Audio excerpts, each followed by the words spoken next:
urge people to read through the Indicom's report.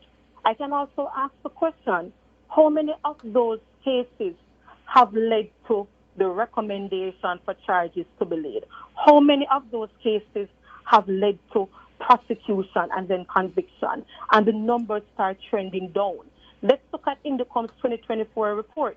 The only 2024 incident that led to charges being laid in that same year was the Winrod Road incident, where the police stated, I came in confrontation with 3 men. They had firearms, and then CCTV footage said otherwise, and the police were charged, 2 of them, 2 weeks after. That was the only incident in 2024 that happened in the same year that led to charges being laid. Ask yourselves why CCTV footage was available. And that's all JFJ is calling for.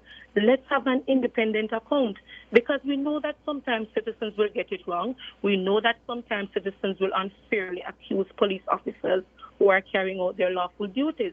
But the camera would aid in having those matters being resolved in a more timely manner.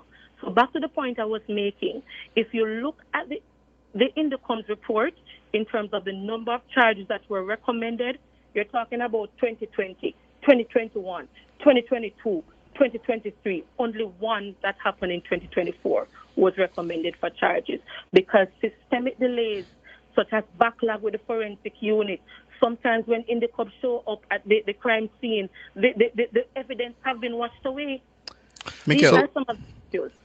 So is it JFJ's considered view, Mikkel, that a plurality or a majority of the fatal shootings of the police are extrajudicial?